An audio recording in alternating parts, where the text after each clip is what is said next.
Okay, so just the first two. Oh, yeah, you need a sheet.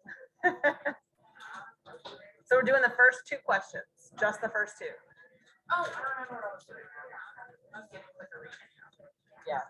I was like, Me why did I too. have my phone at home?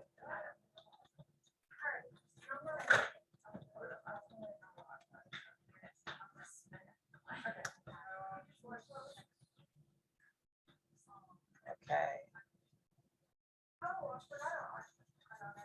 Yeah, I just opened iClicker. I just opened it. So do make sure you check in on iClicker.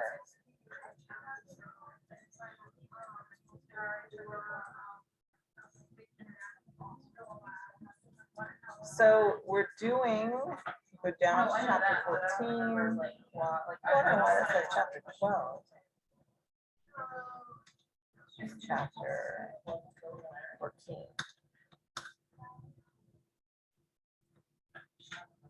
These two. I know. I'm It's not. okay. I'm just saying It's okay. that. That's sometimes like you need time to process. You need time to remember. It's okay. Okay. Come on. Like this just goes to the front. Okay, I need. Where's my other one?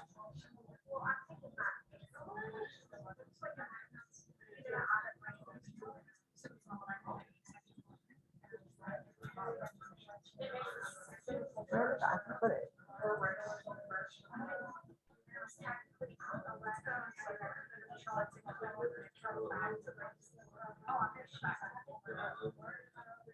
No.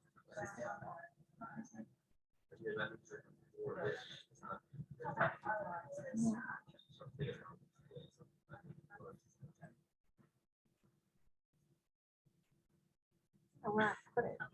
Yeah, because malaria infects regular blood cells.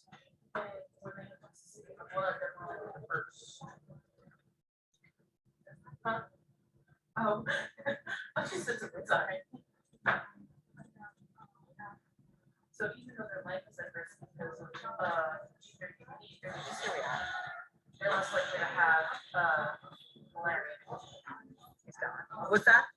Huh? Say it again.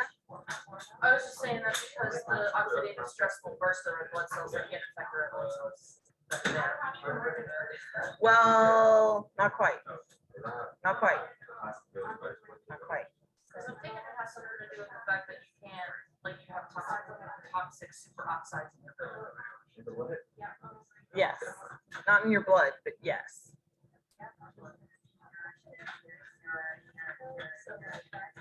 Cells. And which cells? Blood cells, yeah. Not just like what? Not just red blood cells specifically, because any pH is required to reduce the glucose. Are we right? No. If we're wrong, it doesn't matter.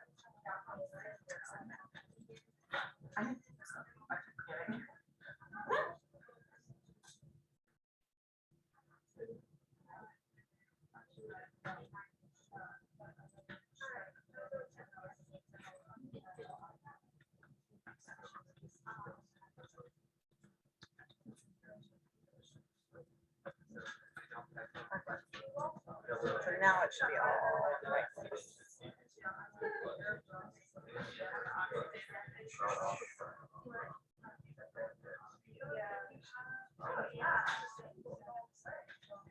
Let's try that.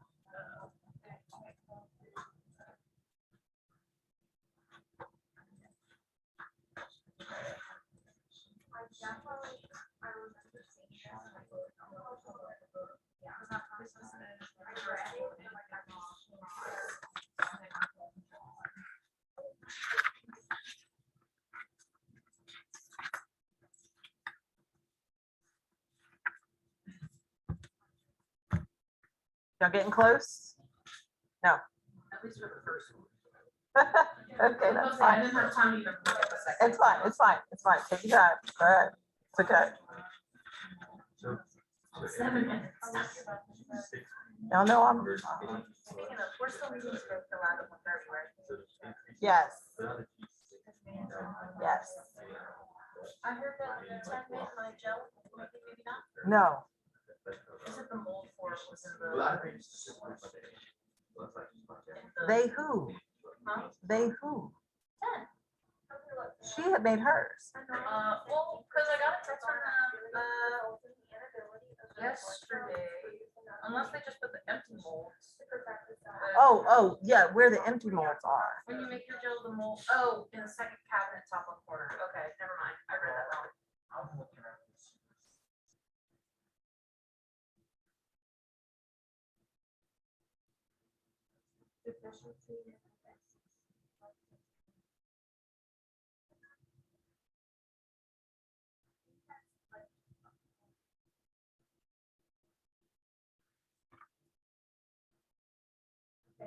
There's a whole section.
Awesome. Okay, so I'm just gonna put the reduced one.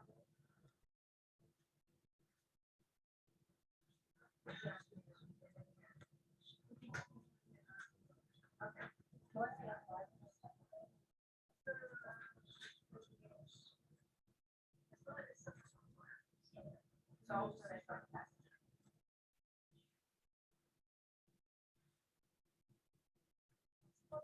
Yeah, yes, yes. Plasmodium, yeah, Okay, thank you. it's parasitic, yes. I was gonna say malaria virus, so I was like, that's not right. No, It's like heart's in the right place, but no. Alright, so next one was.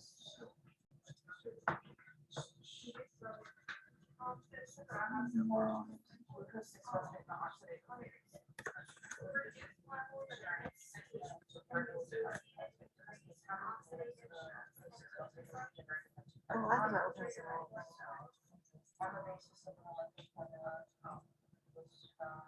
There we go.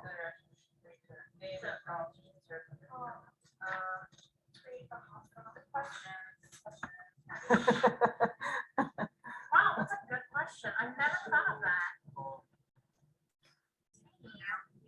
Imagine that. Imagine that.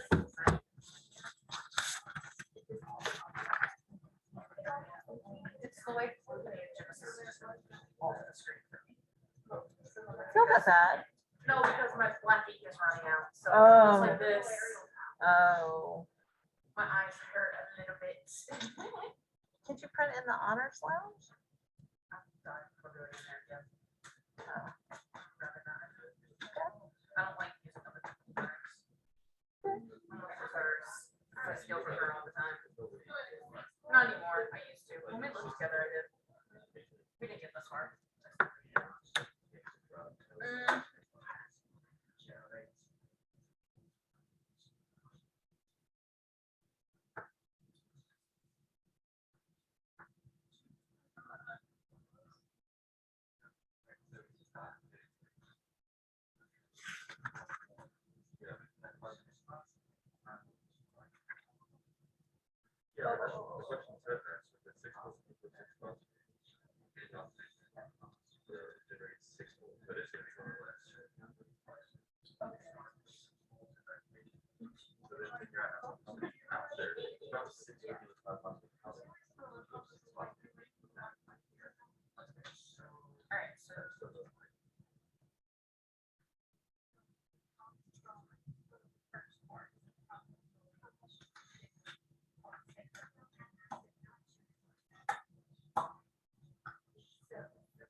I think that's why.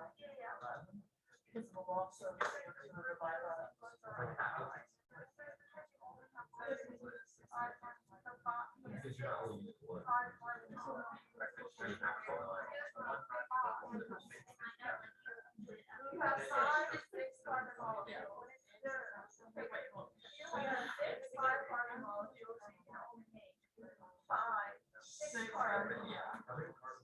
Y'all got it. Y'all got it. Did you hear us too? No, I'm sorry. We were talking about how that one is essentially turns into a byproduct of CO2. No. No? Well, are you talking about part A or part B? Like the first or the second question? Oxidative phase. So like in the oxidative phase, it uses one off as a byproduct of the CO2. And then the rest is turned from 6R5 into 5 to 6. Are you talking about the answer to the first question or the second question? Oh, in number the second two? question. Okay, yes, yes, Did you Yes. think it was the first? yes. I was like, you're in the oxidative phase. No, in the second one, it's because of the byproduct. Well, Yeah, we're done with part one. so y'all are getting close, right? Everybody's getting close to being done?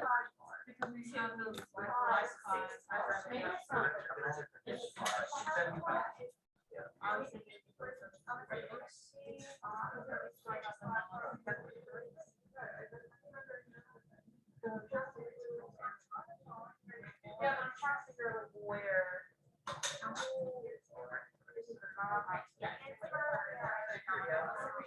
Yeah, because every time you Okay, y'all ready? Ready to come back together? Give you 1 minute, wrap it up. 1 minute.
Okay, y'all ready?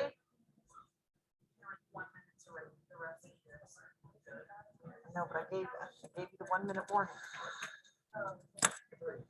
All right, so what did y'all say about boys in Africa with a G6PD deficiency?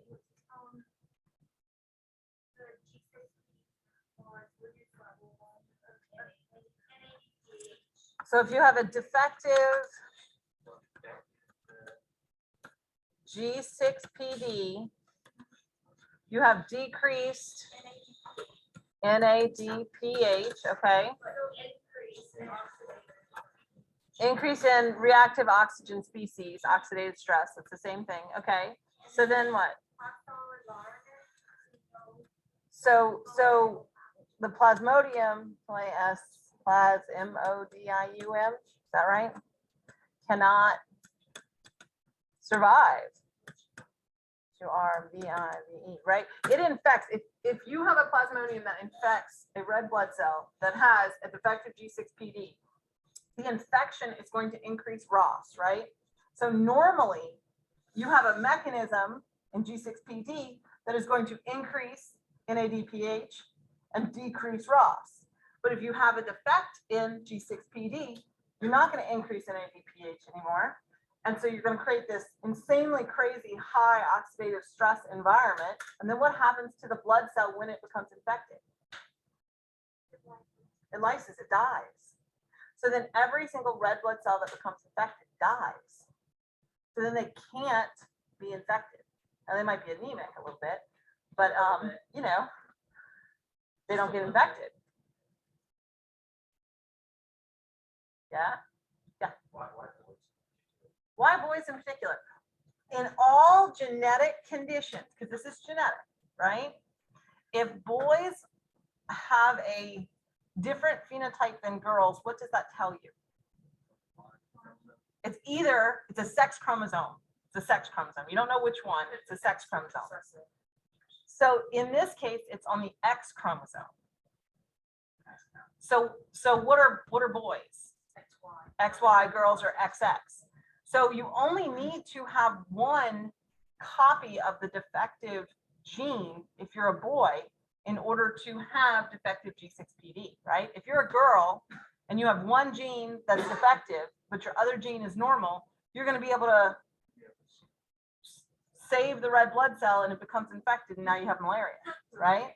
Malaria, like all the other girls. Right, exactly. So the boys only require one, so they're more likely to have this mutation and therefore be resistant to malaria. Isn't that really interesting?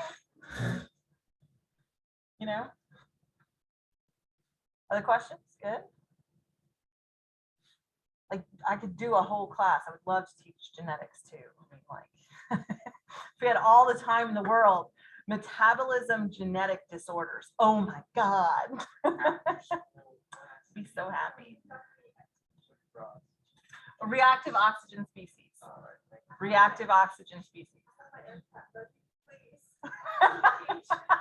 Right. No, that would be really good for the MCAT. That really would be. That would be awesome. Maybe one semester I can teach out special topics. I know, but that gives me great ideas. Wouldn't that be amazing? That would be so cool. Okay. All right. File it away for when I have free time to develop a whole new class. That sounds awesome. Okay. All right. How about number 2? So we've generated 6 moles of glucose 6-phosphate in oxidative phase, right?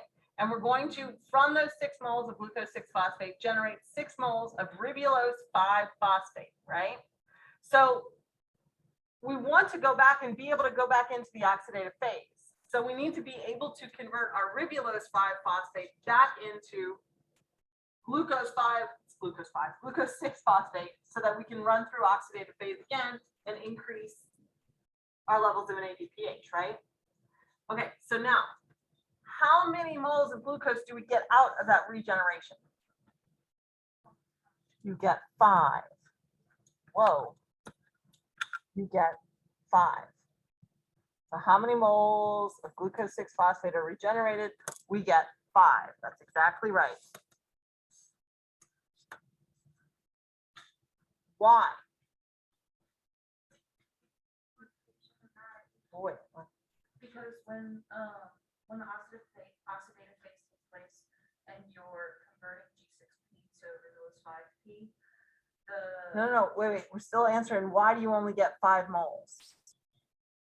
Why do you only get 5 moles of glucose 6 phosphate regenerated? 6 ribulose 5-phosphate only generate 5 moles. That is 6. Is it what?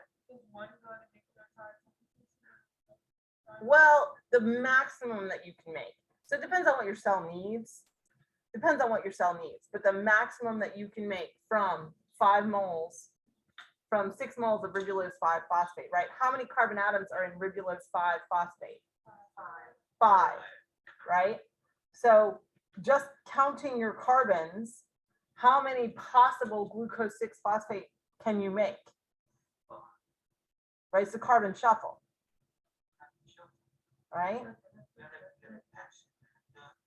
Right, you can rearrange the carbons, but are you going to actually add non-carbohydrate carbons in the non-oxidative phase? No. All of that occurs in oxidate. Okay. All right. So if we have glucose 6-phosphate and we have ribulose 5-phosphate, right? Do the reactions in pentose phosphate pathway lead to a net gain, net loss, or conserved number of carbon atoms when starting with 6 moles of glucose 6-phosphate? Explain your reasoning. What do we have? I'm about to write on the screen with a regular pen. That is not good.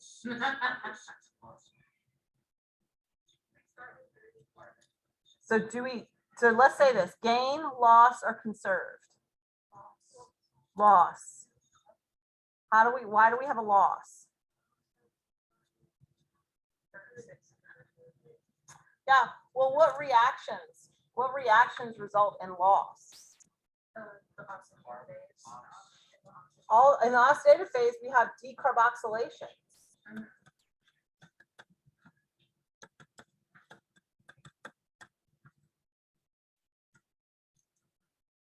What enzyme catalyzes the decarboxylation reaction? Glucose 6-phosphate dehydrogenase. Right? Dehydrogenase.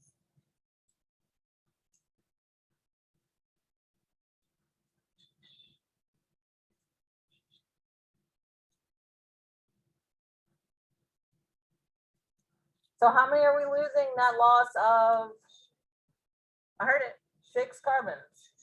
6 carbons. Net loss of 6 carbons, you could say in pentose phosphate pathway, right?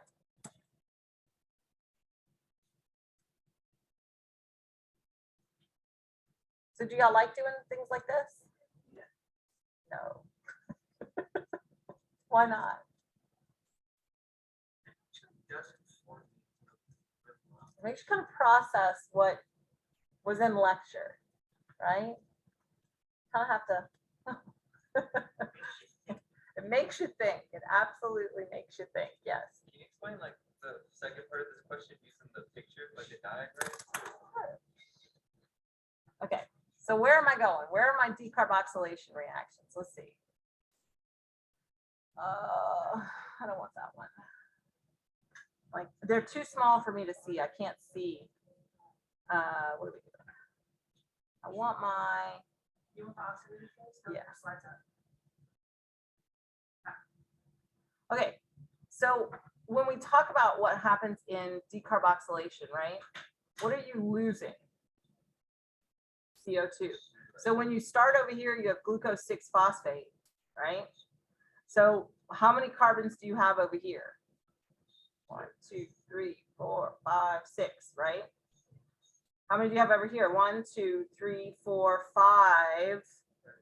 Can you use this carbon anymore? No. So where's it go? Goes out the window. So if you started with 6 glucose molecules, you're going to end up losing 6 carbon molecules as CO2. Right. But the second part of the question is what I'm confused about. It's What- like how we're having like a net loss because we're moving carbon atoms around and they've got 2 separate pathways. So I'm just curious We about need to how have it 2 all- separate pathways. Not 2 separate pathways, like it's got 2 sides. Like it could get like how you have like ribulose can go to either cellulose or Yeah. ribulose. Yeah. So we're only following this pathway when we're talking about regeneration of glucose. But you could take all of your ribulose and send it to glucose. Right. You don't have to shunt it off. It depends on what the cell Right. needs. So you would take 2 ribulose to make this one molecule right here to make it. That's what I'm confused about. It's going from the ribulose back to the glucose. So no, so that, watch. That, right, if you're trying to go back, right, you have to have both xylulose and glyceraldehyde, right? So Right. when you go and you make it, when you're making your septulose over here, right, you have to start out with xylulose so that you can make glyceraldehyde 3-phosphate. Because you're going to have to tack on more carbons, right? So you are going back and forth between forming all the different carbons so that you can get to glucose 6-phosphate, right? So you have to go through those intermediates that are different carbon numbers, Right. just so that you can reshuffle all those carbons back into what you want. That's why you're going from 6 ribulose to 5 glucose. You make, I understand we have like starting with 30 carbon atoms and like we're going back to a 6 carbon atom molecule. Like I understand that. Yes. It's the in between that. like, you don't have to memorize all the individual reactions that occur to make that happen. You just have to know that you're making a few. Do you remember there were a few that you had to know from, which one was it? From here, right? The big ones, the fructose 6-phosphate, the glyceraldehyde 3-phosphate, right? These were the big ones. And you made another glyceraldehyde phosphate here. So the reason I highlighted those, I can have a hard time, is because these are the ones that you need in order to make your final products, right? So you need your glyceraldehyde 3-phosphate. You need those so that you can go and make your fructose 6-phosphate to convert that to glucose 6-phosphate. So you don't have to memorize which of these it goes to. Does it go to a carbon 3, then a carbon 4? Like, you don't have to memorize that part. That's not. So we basically just, like, to answer that question, we needed to know that in the oxidative phase we lose a carbon for every Yes. glucose, and then in the non-oxidative phase Phase, the you're not- carbons are conserved. You're not so- losing carbons, you're conserving carbons. All you're doing is shuffling carbons around. Okay. Exactly. Okay. Yeah. Good. Cool. Awesome. Okay. So where in the world did we leave off? Right? We were talking these two reactions, right? Right? Is that right? Yeah.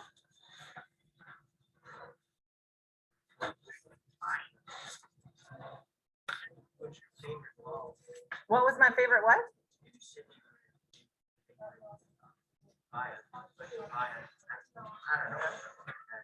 Oh, and I owe y'all jokes, right? Let's see. Why did the orange stop halfway across the street? It ran out of juice. It ran out of juice. What is only a semi-cool vegetable? A radish. Oh. Radish.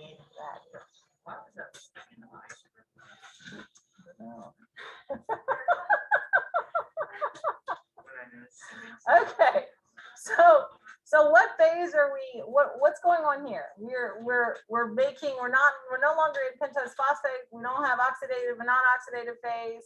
We got to switch gears, and now we're talking about what pathway?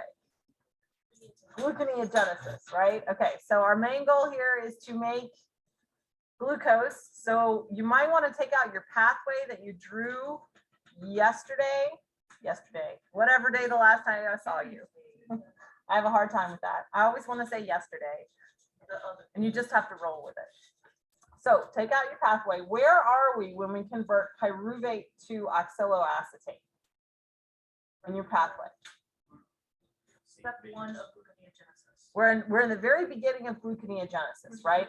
So the last step of glycolysis. Glycolysis, when we go from phosphoenol pyruvate to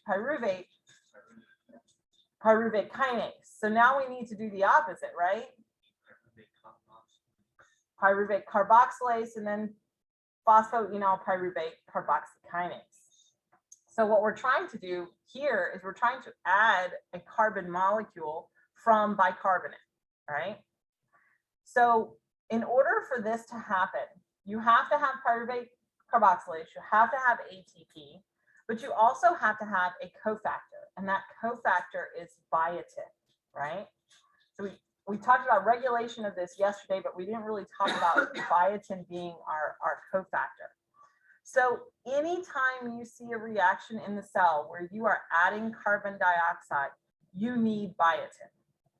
Pyruvate carboxylase is just an example of that. And we'll talk about some other examples of that, like in chapter, I think it's like 15. So what actually happens is it has two sites. Biotin has two sites that can hold basically a carbon. And so you have a lysine on biotin, and that lysine is what can actually hold on to the carbon containing group. And so it has basically like a swinging arm, and it holds it, once it grabs it, it holds it in one site, and then it moves it to the enzymatic pocket in order to then transfer the carbon containing group onto your substrate. So it's basically a two-step mechanism.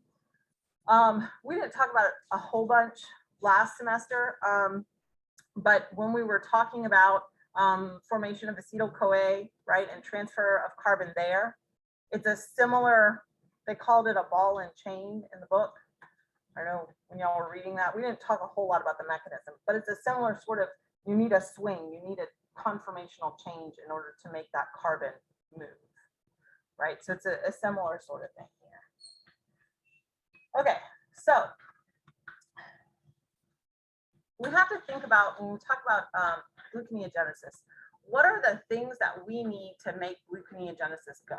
We talked about ATP, right? What other factors are required to make gluconeogenesis run?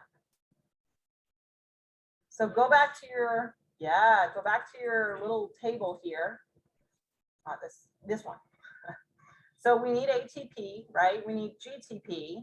We need some more ATP. What else do we need? We need NADH. So what we're going to do is we're kind of going to focus over here now on our diagram, right? So if we were going in the opposite direction, if we were going via glycolysis, what do you need in glycolysis? No longer NADH, what do we need? NAD+. And do you remember how we talked about regeneration of NAD+ being super important for glycolysis? Guess what? Gluconeogenesis needs NADH, right? So we're going to talk about how we regenerate that NADH. Okay, so we need NADH. Where, in what organelle do we need NADH? Not in the mitochondria, we need it in the cytosol. We need it in the cytosol. But in order to make that regeneration happen, we are actually going to use a process that begins in the mitochondria. So you take pyruvate, you transport pyruvate into the mitochondria. It's going to go through pyruvate carboxylase. Now, you know you have some enzymes that do the same function, but are trapped in different parts of the cell, right?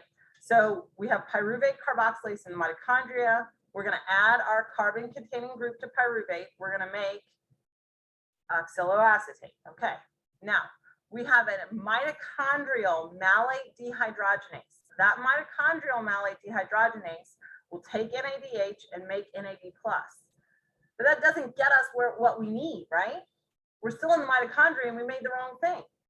But the point is that we've made malate. Now malate can be exported out of the mitochondria, and we have a cytosolic malate dehydrogenase. So it's the same enzyme, but we're catalyzing the reaction in a different location. So now we can go from malate back to oxaloacetate, and in the process convert NAD+ to NADH. That's exactly what we need, right? So the good thing is that this oxaloacetate, right, can be converted to phosphoenol pyruvate. If we convert it to phosphoenol pyruvate through multiple steps, we can eventually get to our substrate for our glyceraldehyde 3-phosphate dehydrogenase reaction that requires NADH. So do you see how conserved and how it almost seems like you have more reactions than you need, but you don't. If you track it enough, You realize it's all necessary. it's all necessary. Yes. So what about the mitochondrial decreases? Malate dehydrogenase extraction going first, like Substrate levels. The more pyruvate you bring in, the more you're going to, remember we talked about substrate concentrations driving reactions. So the more you transport in, the more pyruvate you have. So then the pyruvate carboxylase reaction will go, right? You're going to make a ton of oxaloacetate. The more oxaloacetate you have, you'll be able to convert that to malate. So usually it's substrate concentrations that drive reactions like that. Part of it because oxaloacetate can't pass through. Like, it would say that astaxanthin was the channel for oxaloacetate, that's the channel for malate. Correct. Correct. You have to have the right channels that will let things in and out because malate's going to pile up. Malate's not going to be exported. So you're going to have a high concentration of oxaloacetate in the mitochondria. Yeah. Okay. So the other thing we have to talk about is what happens in anaerobic conditions, right? So when are you going to have anaerobic conditions? When you exercise, so in your muscle cells, you're going to end up with anaerobic conditions. So what we want to do is we want to talk about, all right, if we're under anaerobic conditions, what are we producing in the cell? We're going to go through glycolysis. What's going to build up? Lactate's going to build up, right? So what are we going to do with that lactate when we need to create glucose? We're going to take that lactate. Now this occurs during vigorous exercise, but this process actually occurs in the liver. So you actually have to transport the lactate to the correct organ to make this happen. So we're in the liver. We've made lactate because we're in the muscles and we were undergoing anaerobic metabolism, but we're kind of like skipping a step, and I'll show you why. But so the lactate goes to the liver, and in the liver, you're going to have lactate dehydrogenase convert it to pyruvate. So now that we've got it in pyruvate, the same sort of thing happens. We convert pyruvate to oxaloacetate. But in this case, we're going to convert it in the mitochondria to phosphoenol pyruvate. Then we transport out our phosphoenol pyruvate and we can go through gluconeogenesis. And at the same time, because when we convert lactate to pyruvate, lactate dehydrogenase uses NAD+ as a cofactor, it's going to generate NADH. The NADH is used in gluconeogenesis in our glyceraldehyde 3-phosphate dehydrogenase reaction.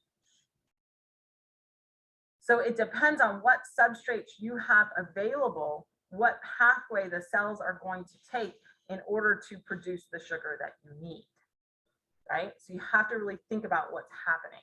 So it's like all the lactate that you produce from like exercise goes to the liver to be broken down, or? Yes. So is that why? Because like, you don't want it to pile up in your muscles, right? That's why you keep moving after you stop running, right? You don't just let it set in the muscles, because then you're going to get muscle cramps. Right. Okay. So you keep moving, and it goes through the Cori cycle, and we're going to actually go through the Cori cycle. We will, in order to get out. So how does this work? How do you go from the muscle to the liver, right? I know another one named after a person. Really, really, at least give it two names and name it one thing that's a function, right? That'd be really nice. That'd be really, really nice. So inside, you got to think, where are you? You're inside the muscle, right? Muscles have lots of glycogen, right? So if you're going to do extreme exercise, right, you're going to use up the glucose. Your muscles are going to start metabolizing their glycogen as well, right? So that you can get glucose. So then the glucose gets converted to pyruvate in what pathway? And then to lactate. What's happening here? What? We metabolize glucose in glycolysis. Okay. I know. So, oh my God, not another question. So when we go through the glyceraldehyde 3-phosphate dehydrogenase reaction, we use NAD+, right? Glycolysis needs NAD+, correct?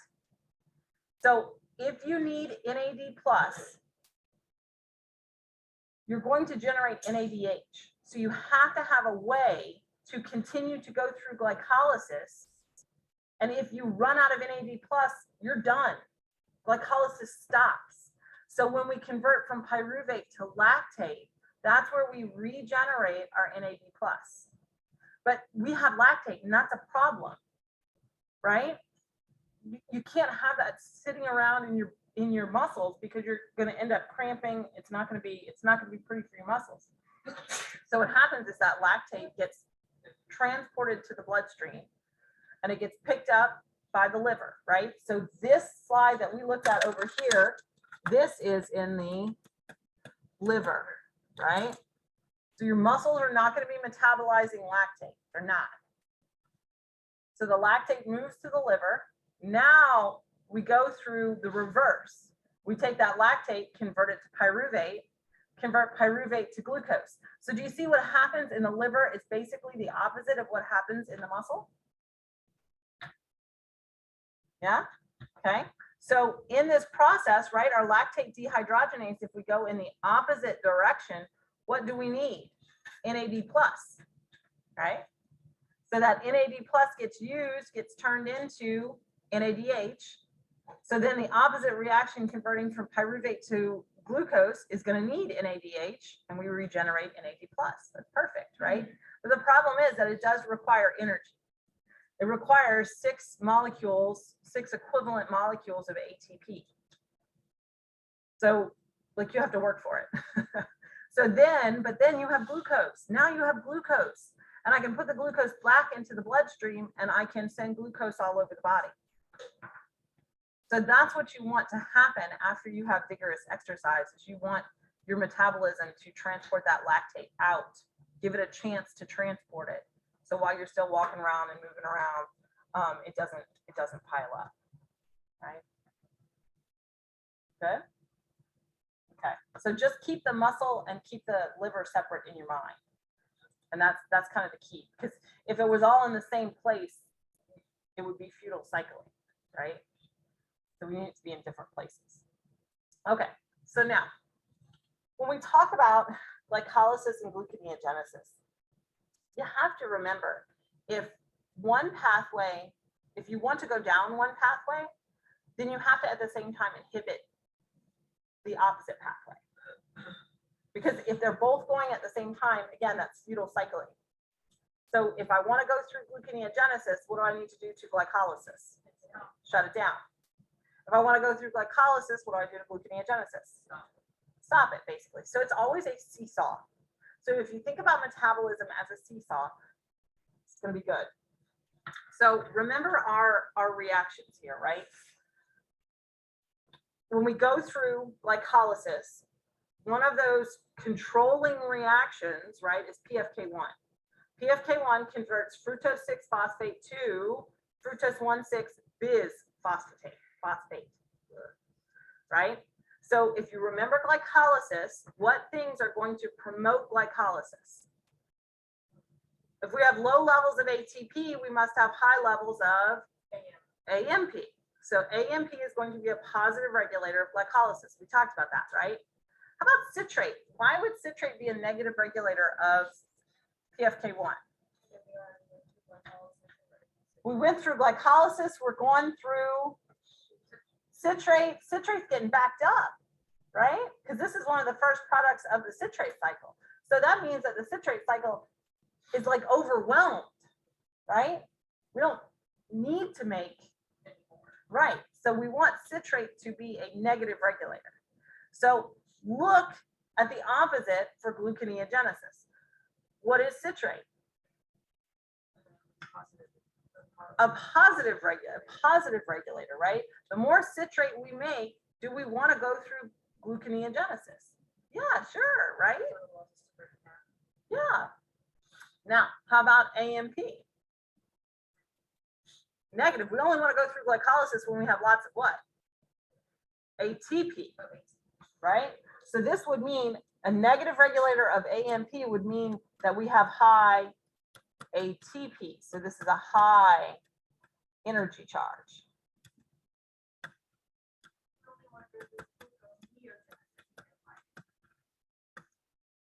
Gluconeogenesis, right? So if you have a negative regulator of AMP, that means that you then have a high level of ATP. So that's why you're promoting gluconeogenesis, because gluconeogenesis requires energy. Yeah. So, okay. You just kind of have to think about it in reverse. Okay. All right. So, and the opposite is true, right? If you have lots of AMP, that means you have a low energy charge. If you have a low energy charge, well, gosh, I want to go through glycolysis. I need to make ATP for the cell. All right. Okay. Now we got to talk about fructose 2,6 bisphosphate.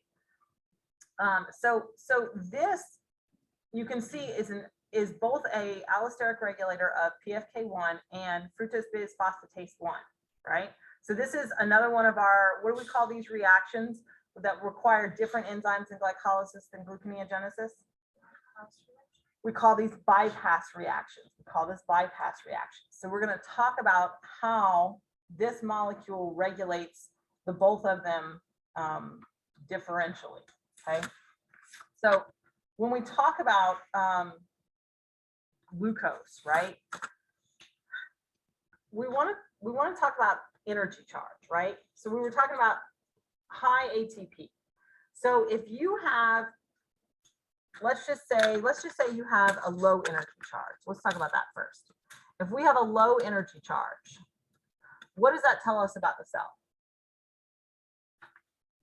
We have high levels of what? AMP and also ADP, right? AMP, ADP. Either way, you have high levels of that. Okay. So what do we want to promote?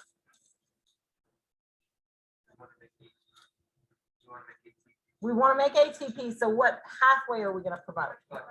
Glycolysis. We're going to promote glycolysis. What is our key regulating enzyme in glycolysis? Which means we need to upregulate PFK1. Like if you think about this stepwise, we're gonna piece it together, right? So if we upregulate PFK1, what do we also, because it's a seesaw, need to inhibit?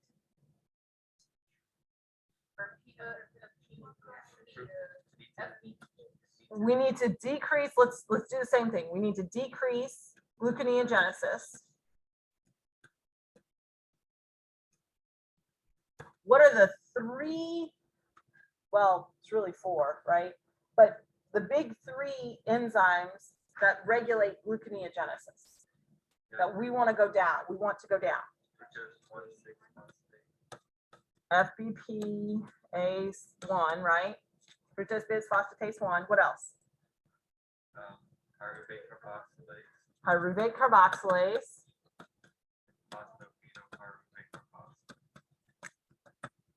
Not to talk faster than I can write.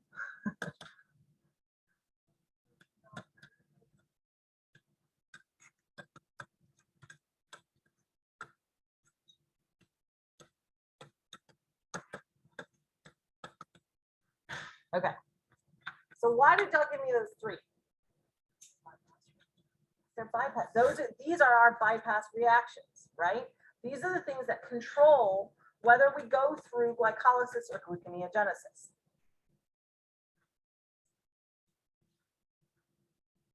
what else is going to happen when we have a low energy charge? Think not about glycolysis and gluconeogenesis, but what's downstream of glycolysis? Citrate cycle. So what is also going to happen in the citrate cycle?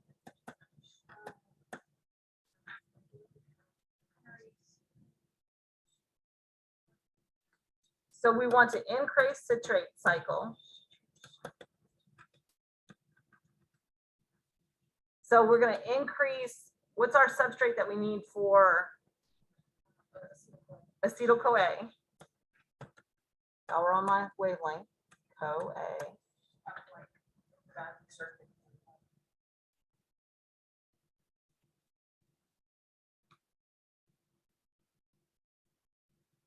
Okay, so because we have our promotion of the citrate cycle, we have high levels of acetyl-CoA.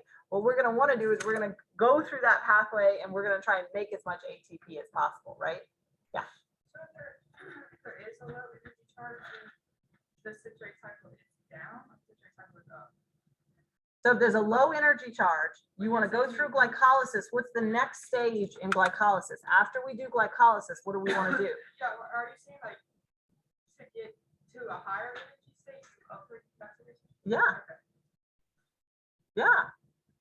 If you have a low energy charge, we need to make ATP. So we need to promote glycolysis. If we go through glycolysis, then we're going to go through citrate. Then we're going to go through electron transport chain, right? So on and so on and so on.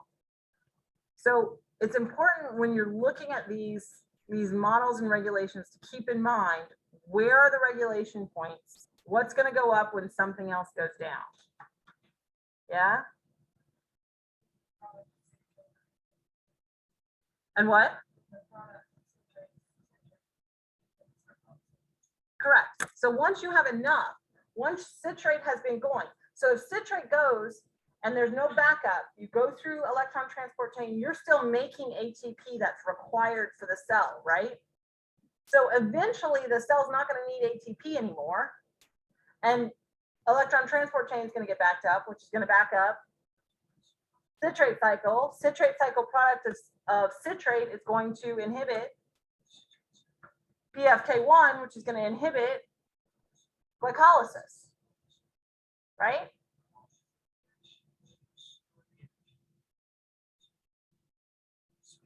To switch, yeah. Yeah. So then when you have a high energy charge, now do you want to break down glucose anymore? No, we want to go through something like gluconeogenesis, right? And other pathways that we really haven't talked about yet, right? Okay. So we good on that so far? All right. So now, when do we want to actually export glucose into the bloodstream? We know when we're going to turn on gluconeogenesis, and we know when we're going to turn on glycolysis. So let's just say we're in a state where we're promoting gluconeogenesis, right? We're down here. We want to promote gluconeogenesis. We have pyruvate, we're going to convert it to glucose 6-phosphate. Do we always want to put glucose out into the bloodstream? No, there are some cell types where we do, right? Where do we want to put glucose out in the bloodstream? The brain wants to eat, the brain wants glucose. So we do have to get some glucose out into the bloodstream, right? But if you're a muscle cell, if I produce glucose, I don't want to let it go because I'm going to need to metabolize it and use it to contract and do things, right? But if I'm the liver, my job is to support the brain. So I need to be able to export glucose to the brain. So we have to have two different mechanisms within muscle cells versus liver cells for what to do with that glucose, right? So this is, so it actually has to do with the ER. So if you actually want to send glucose out, right? If it's phosphorylated, is it going to leave the cell? No, it's trapped inside the cell. So if enough glucose 6-phosphate piles up inside of a liver cell, what's going to happen is it's going to be shuttled to the ER. When it's shuttled to the ER, it can actually be dephosphorylated by glucose 6-phosphatase, which is embedded in the ER membrane, but it faces into the lumen. So it can't do anything to something that's in the cytosol, right? So this actually has to go through into the ER lumen. So now, once we're in the ER lumen, now we have glucose. We can shuttle that glucose out, and then it can go out into the bloodstream. So this doesn't occur in muscles. That's why you have a difference. Remember, we just kind of said it stops, but I didn't explain why. This is why. So this happens in our liver cells and not in our muscles. So this is liver, right? In our liver. Whereas if you're in the muscle cells, once you have glucose, now I'm going to actually use it, right? I don't want to go through the ER lumen. I don't want to transport my glucose out. I want to actually use it, right? Good. Okay. All right. So this you should kind of already have in your notes, right? Because I made you write glycolysis, and then you had to add in your gluconeogenesis. So I want you to check to make sure that you have all these here, and then I want you to add the regulation that we've talked about so far, right? So when our big regulation point over here, this is our neck down, right? Our PFK1 versus FBPase1. What is going to promote PFK1 is lots of AMP, and the opposite will inhibit it, so ATP will inhibit. So I want you to actually add to your drawing right now, not my drawing, add to your drawing, our regulation points that we've talked about so far. So we know PFK1 and FBPase1 get regulated by different substrates, right? Allosteric regulation. But here's the thing we just talked about. What regulates this conversion from glucose 6-phosphate to glucose? Well, we said if you're in it's really subcellular location. So if you're in the liver, you go through the ER lumen, and it's glucose 6-phosphatase that dephosphorylates it, right? Whereas, where's hexokinase? Inside the cytosol, right? So you have, if you have a liver cell, do liver cells need energy? Yeah, sure. So are they going to have hexokinase? Absolutely. So how is it that they can actually export glucose into the bloodstream? Because they have ER specific enzyme of glucose 6-phosphatase, right? They need to be able to do both pathways. So you have to have a way to separate them, and it's subcellular location. Whereas down here at PFK1 and FBPase1, it's not subcellular location. They're in the same subcellular location. It has differential allosteric regulation. Yeah. We haven't talked about it yet.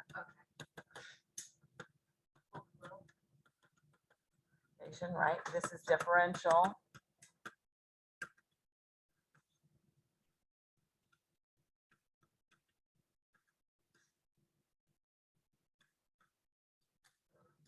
Find y'all write things down better when I write them.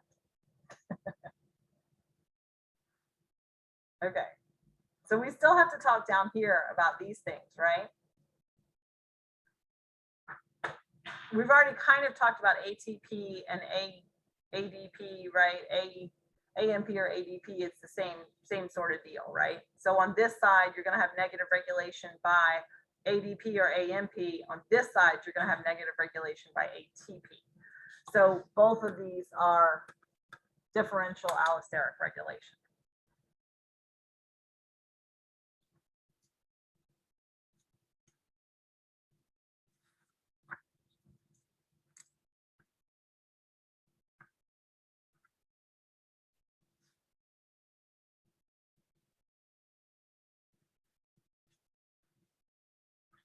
Okay, y'all ready? Or not yet? Because I still see some people writing. If you need to add, like, I want you to take a second. I want you to add this, and then we're going to talk about one more level of regulation, as if there weren't enough, right?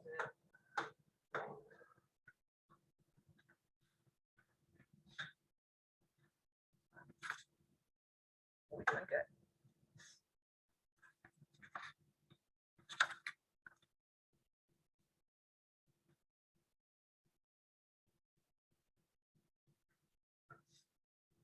Okay, so what we haven't talked about so far, right, is before you came to class and started thinking about regulation, how do we regulate blood sugar generally?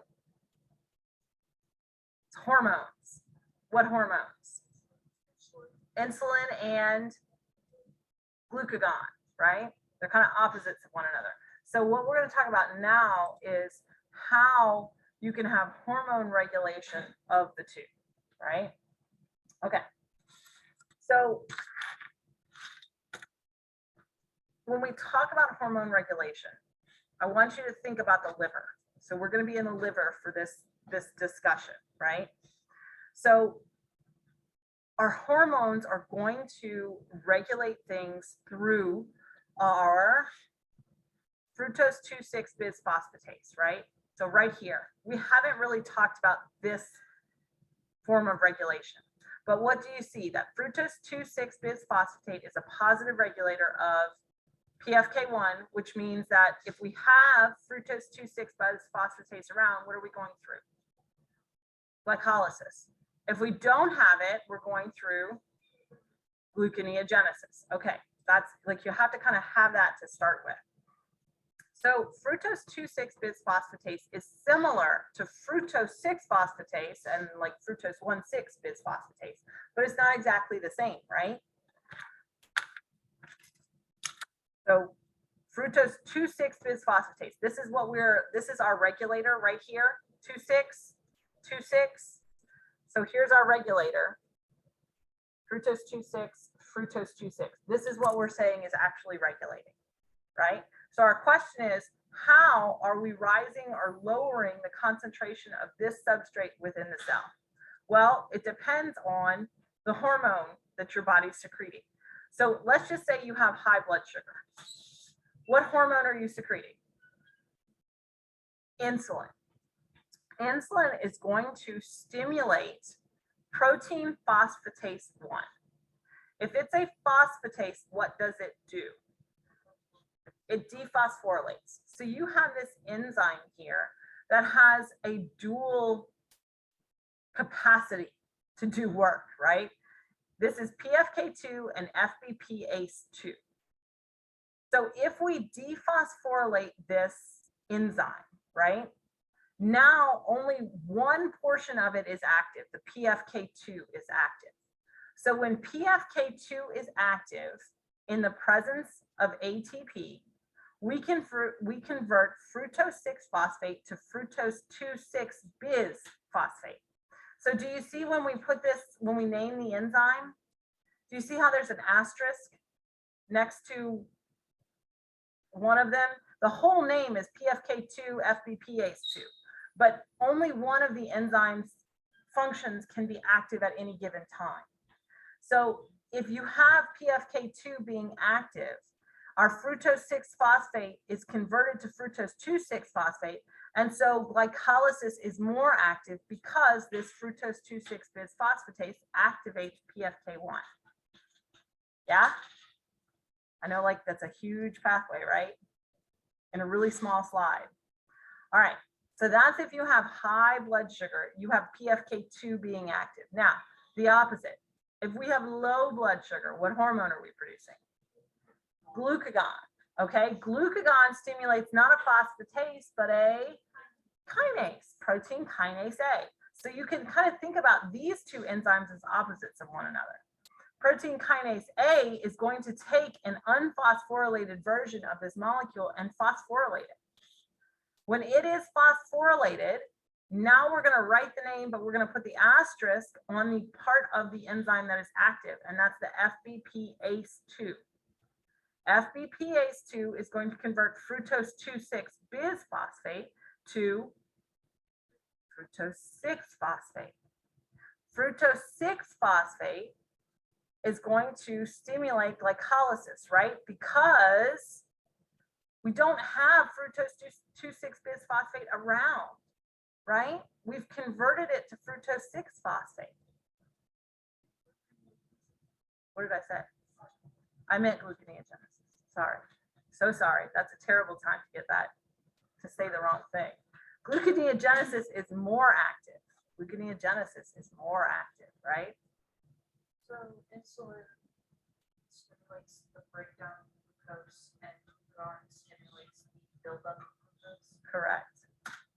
Because, right, what your body does is your body's going to fluctuate in its blood sugar level throughout the day, right? It's going to kind of do this. And the less refined sugar you have, the smaller the peaks become, right? But when you get here, you've got enough blood sugar that your body says, what am I going to produce? I need to produce insulin.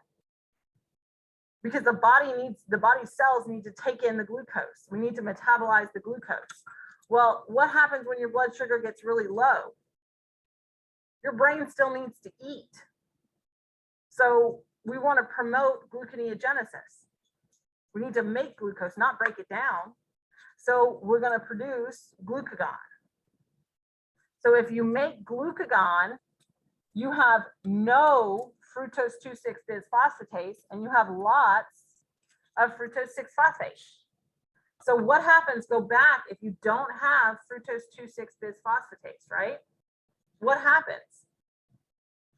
It's not going to promote glycolysis, right? And it's a negative regulator of gluconeogenesis. So if you lose a negative regulator, what are you going to do? Go through gluconeogenesis. So glucagon also promotes the storage of glycogen.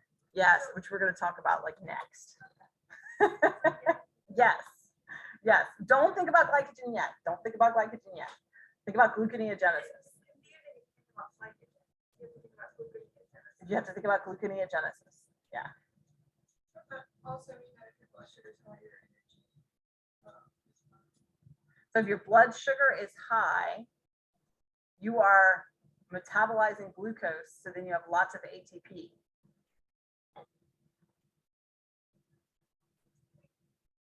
So then you're going to stimulate, your blood sugar is high, you got glucose, right? Now you're going to make more ATP. So you're sitting around right here, you don't have a whole lot of ATP, right? Until your blood sugar gets high enough that your body releases insulin and says, okay, take it in. So your body starts taking it in and you convert from a low energy state to a high energy state, right? High energy until you get to the point where, whoa, I don't have enough glucose anymore. So now I'm going to release glucagon. I release glucagon. I have a low energy charge, right? I'm going to start making glucose for the brain. The brain is what really needs it. The rest of your body's okay, but your brain really needs it. So it's going to make glucose to send it to your brain. Then you go up again. Then you eat, right? So about here. Then you eat here, and your blood glucose goes up on its own. Yeah. It's a lot to think about. I'm telling y'all, go home and like kind of draw it out for yourself or like teach it to each other. Okay, what happens when you haven't eaten for a while, right? What are the regulators that are going to regulate glycolysis versus gluconeogenesis, right? Kind of teach it to each other, or to your plant or whatever it is, right? It doesn't matter. Okay, so what do we got? 10:09. All right, so before we talk about glycogen, is glycogen in the next sentence? Yeah, I don't want to talk about glycogen yet. I don't want to talk about glycogen. Okay, so on your sheet, go to section 2. Go to section 2. So you have 2 questions. This is perfect for y'all to answer right now. It's fresh in your mind. So I want you just to do the section 2 questions. Now, where do y'all think I got these questions? Look, the book, the end of section questions in the book. They're really helpful, which is why I'm spending class time for y'all to do it. So if we could get the answers today, we'll go over that first thing next time. So right now, work together on 2, and then maybe I can about 2 or 3 minutes in the beginning of class next time to make sure you're all on the same page, and we'll go over answers. Okay, so you can move your chairs, you can do whatever. I'm gonna close the Zoom because we're not gonna talk about the answers until next time.